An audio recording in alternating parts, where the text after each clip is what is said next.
Hi, this is Les Goss of the Metro Real Estate Group again. This time we're going to get a little more in depth on some of the money things, the taxes, the insurance, and some other charges as well. First of all, when you make your monthly payment, a lot of it, most of it is going to the interest payment. A little bit at first will go towards your principal, paying down that amount you owe. Over time, that grows every month a little bit.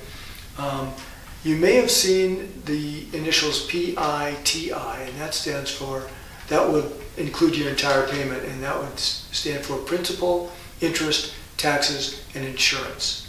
So the taxes and insurance money goes into what's called an escrow account, and the bank is going to set that aside each month for you. They will calculate what they figure to be your insurance and taxes bill for next year. They'll divide that by 12, and every month part of your payment will go into that fund, so that next year when your taxes are due, the bank pays it out of that fund that they've collected. The insurance will get paid out of that fund. So you're paying a little bit every month as it goes along, so you won't have to write a big check when those things come due next year. When you're looking for an insurance company, you might check with your auto insurer and see if they've got a special deal for if you buy both the auto and the home insurance together with them. You might get a little bit of a discount there. Worth looking into. The other thing about insurance is they will ask you what deductible you want, and that means how much are you willing to pay if you make a claim.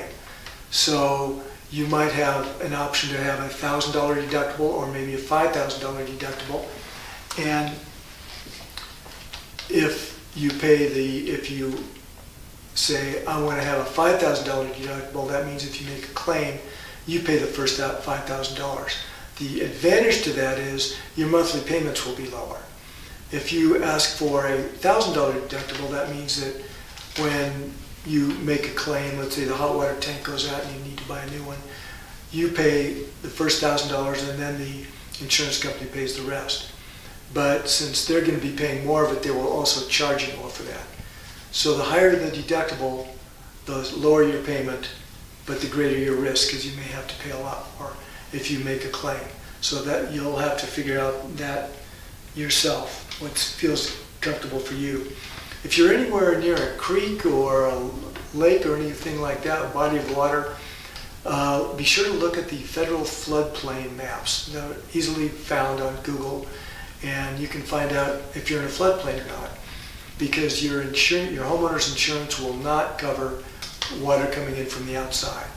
So if there's a chance that if the creek rises and it comes into your basement, your homeowner's insurance won't pay for it, but you have the option to buy flood insurance from the government, and it's actually pretty inexpensive and something you should seriously consider if you do find out you're in a floodplain. The property taxes, I already mentioned, they're in escrow and they're due next year, so that's pretty much taken care of. Some other charges we mentioned earlier are the inspection. So when you're under contract and you want to find out what's wrong with this house, then you better find out.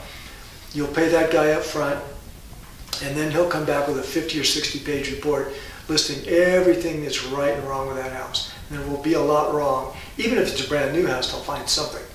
But if it's an older home, they'll find a lot of things. And then you'll have to decide what is worth blowing up this deal for and what is not. So for instance, if it's a safety thing, let's say they find that the electrical panel is outdated and needs to be replaced, then you can go back to the seller and say, I like the house, I want to buy it, but I want you to replace the electrical panel or else I won't buy it. Then it's in the seller's part, and they can say, okay, forget it, the deal's over. Then you get your money back that you put down up front. They might say, yeah, I know it's been a problem, I'll replace that for you, and then that's done. Or they might say, I know it needs to be done, but I'm not going to do it. I will give you credit for the charge at closing. So basically they'll take that off the purchase amount, and then you can get your own electrician and time it and get it put in yourself. So that's something about that.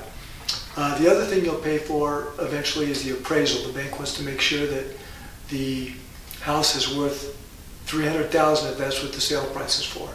If it comes in at say $290,000, then you've got some options. You can say, well, I don't care. I know it's worth $300,000 to me, and I love this house, and I'm going to buy it anyway.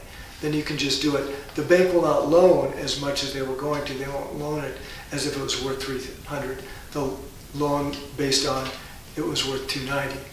Or you can say, hey, Mr. and Mrs. Seller, we found out through an independent audit that it's really not worth $300,000 like we thought. It's only worth $290,000.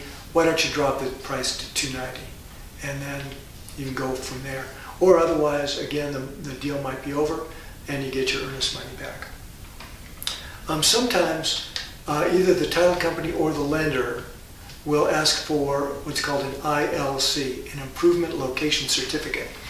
And this is something that doesn't always come up, but if it does, an improvement is something that's added onto the land. So that'd be your house, your garage, your fence, the sidewalks, the storage shed, all that stuff are improvements. And the ILC, the location certificate, is done by a surveyor. He'll come out, it won't cost as much as a survey, but it might cost a couple $100. And they'll come out and they'll find the boundaries of your property and then see, is everything that you're buying inside your property.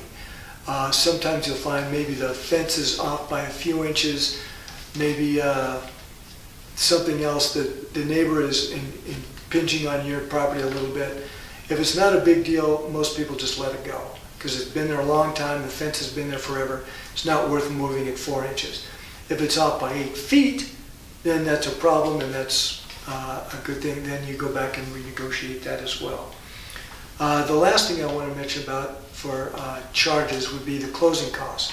The title company will charge you and the seller different amounts for closing costs. The seller has seller costs, you have buyer costs, and some of them, like the closing costs for the title company, are generally shared. It will be specified in the contract.